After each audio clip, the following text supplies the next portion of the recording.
Once upon a time, there was a woman named Eka who was known for being lazy and slow. Although beautiful, Eka was a very lazy woman who was despised by her fellow women because of her laziness. Eka was married to a great farmer named Iko. Her husband was made the chief of farmers of Egypt village because of how hardworking and wise he was. Despite his hard work and wealth, Iko was a very unhappy man. For a man that works so much and harvests a lot of crops, Iko eats so little. This is because Eka was lazy and hated cooking. She would rather starve or beg her neighbors for food than cook. On many occasions, Iko had to throw out rotten yams and potatoes because the wife refused to cook them. One day, after a long day at the farm, Iko returned home, and instead of eating a cooked food prepared by his beautiful wife, he was presented with garri, groundnut, sugar, and a bowl of water. Eka asked him to soak the garri and drink, that she and their little daughter Eki had garri for lunch too. Iko became furious and asked her to pack her belongings and leave his house. He told her he was fed up, and instead of staying and allow hunger to kill him, he will marry another wife. Neighbors heard the commotion and trooped into the compound. The men tried to calm the raging husband, and the women took Eka to the side to talk to her.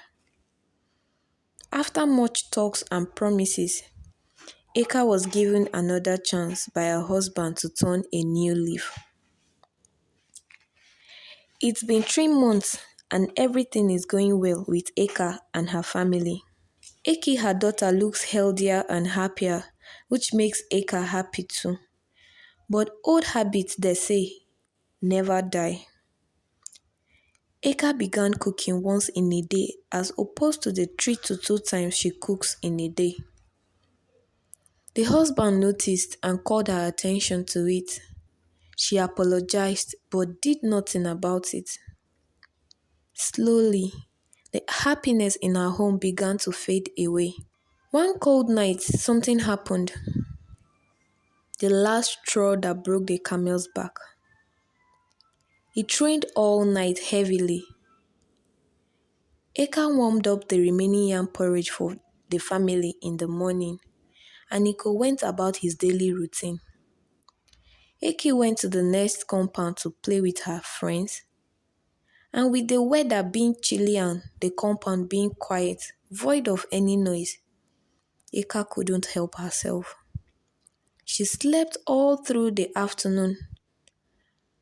She woke up in the evening when the livestock returned home with their cackling and bleating. Eka hurriedly started dinner of fufu and ogbono soup. Before Eka finished making the fufu, everywhere became dark. She was using a dimly lit lamp in the kitchen. Eka stirred her soup to make sure it was tasty and ready to be served, but she realized that the soup needed more salt. Eka opened her pot, added the salt, and left the kitchen to her hurt. Little did she know that she had left the pot uncovered. A toad hopped into the kitchen and unfortunately hopped right into Eka's pot of soup. Eka returned to the kitchen, and with Eki trailing behind her with a dimly lit lamp, she began to dish supper for Iko, her husband. Eki was looking for the biggest meat in the pot to serve her husband. She weighed the meat in her pot one after the other until she carried the toad in her soup serving spoon. Eka served her husband supper and went to take her bath in the backyard. She was almost done washing herself when she heard a loud and thunderous voice calling out her name. Iko was raging and Eka knew whatever she did was very bad and this might just be the last straw that broke the camel's back. Eka rushed to her husband, knelt down in tears, pleading for forgiveness.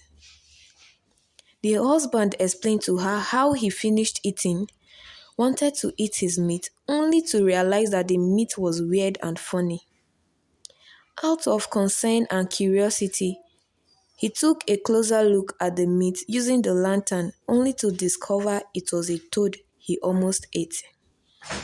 There wasn't much to be said and done. Eka has to go back to her father's house where her mother will teach her how to take care of her family. The moral lesson of this story is that care of your family is an important responsibility, and laziness and lack of effort can have consequences.